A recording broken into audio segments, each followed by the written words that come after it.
Question number 1 का चौथा number देखो भाई, है ना। साइन 30 डिग्री का तुम ही वैल्यू बताओ, उसमें से देख के कितना होगा। सर साइन 30 डिग्री का वैल्यू हमें अब याद होने लगा है सर, 1/2 होगा। tan 45 डिग्री, ये तो बड़ी आसान है सर। tan 45 डिग्री एक होगा माइनस cos x 60 डिग्री आए।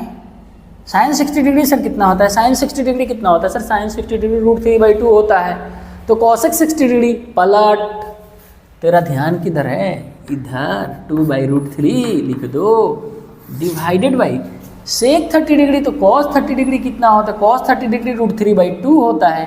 तो sec 30 डिग्री 2/√3 होगा, प्लस cos 60 डिग्री कितना होगा? तो 1/2 होगा, प्लस cot 45 डिग्री कितना होगा? 1 होगा प्लस में। चलिए तो देखते हैं 1/2 प्लस 1 कितना होता है भाई? तो 3/2 होता है, माइनस 2/√3 होता है। ये ऊपर वाला पार्ट हो गया, नीचे वाला पार्ट देखिए 1/2 और 1.5 3/2 होता है एंड प्लस 2/√3 होता है। अब सिंपल सा बात है, इसको करो सॉल्व। देखो जब सॉल्व करेंगे तो ये मेरा आ जाएगा 2√3, और जब हम इसको इसके साथ करेंगे तो 3√3 माइनस √3 से √3 कैंसिल, यहाँ पे हो जाएगा -4 डिवाइडेड बाई, देखो यहाँ पे करेंगे तो भाई ये हो जाएगा 3√3 प्लस 4 डिवाइडेड बाई 2√3। सीधे बटरफ्लाई मेथड लगा देंगे, इसको इसके साथ गुना कर लेंगे, इसको इसके साथ गुना कर लेंगे, इसको इसके साथ गुना कर लेंगे। वही किया गया है यहाँ पे। आगे बढ़ते हैं और देखो यहाँ पे ये और ये हो जाएगा कैंसिल। क्या हो जाएगा? ये और ये हो जाएगा कैंसिल। अब बचा मेरे पास क्या? तो 3√3 माइनस 4, और नीचे बचा क्या? 3√3 प्लस 4। रेशनलाइज करना है मुझे, तो चलो ले लेते हैं 3√3 minus 4 divided by 3√3 minus 4। Rationalise करने का मतलब अक्सर ये कहा जाता है कि डिनोमिनेटर को बस रेशनल नंबर बनाओ। डिनोमिनेटर में रेशनल नंबर आ जाना चाहिए। यहाँ पे इरेशनल नंबर है, हमें रेशनल नंबर बनाना है। तो ये a माइनस बी के फॉर्मेट में है, a minus B a minus B a minus B into a minus B के द होल स्क्वायर, मतलब इसका द होल स्क्वायर हो जाएगा। और ये a plus B into a minus B के फॉर्मेट में है, मतलब ये आ गया a square minus B square के फॉर्मेट में। तो 3√3 का होल स्क्वायर अगर करें तो 9 3 27 हो जाएगा, और ये 4 चौका 16 हो जाएगा।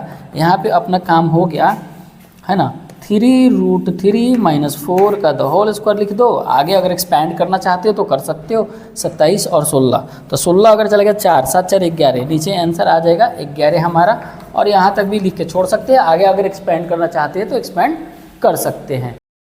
तो ये है हमारा क्वेश्चन नंबर 5वां, क्वेश्चन नंबर 1 का 5वां हिस्सा हम देख रहे हैं, और इसको हम लोग सॉल्व करते हैं। तो भाई 60 डिग्री 30 डिग्री इन सारे चीज़ों का बातों को याद रखना जरूरी है, तभी हमारा सॉल्व होगा। तो लेट्स गो, शुरू करते हैं। 5 cos स्क्वायर 60 डिग्री कितना होगा? बताओ पहले cos 60 डिग्री कितना होगा? cos 60 डिग्री मेरा 1/2 होगा।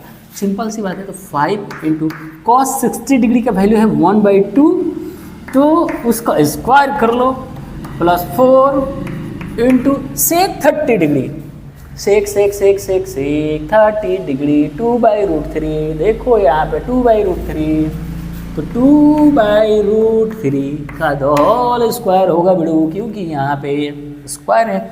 अब tan 45 डिग्री 1 होता है, 1 का स्क्वायर मेरा 1 ही होगा।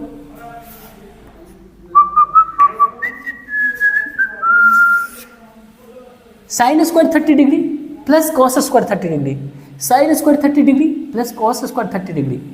सर ऐसे तो ये 1 होता है, लेकिन हम लोग अब तक के हिसाब से देखा जाए तो नहीं जानते हैं, इसलिए साइन स्क्वायर 30 डिग्री का वैल्यू मेरा क्या आएगा? तो साइन 30 डिग्री का वैल्यू कितना आएगा? साइन 30 डिग्री का वैल्यू 1/2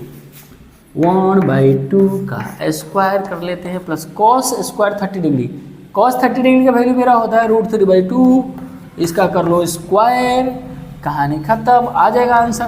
देखो 5 इंटू 1/2 का स्क्वायर 5/4 होता है।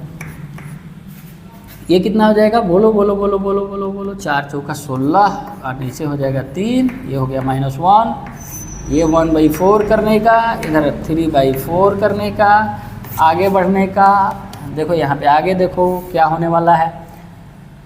4 3 के 12 हो जाएगा भाई, है ना। 3 15, 3 चौका 64 और ये 12, तो -12 ये हो गया हमारा।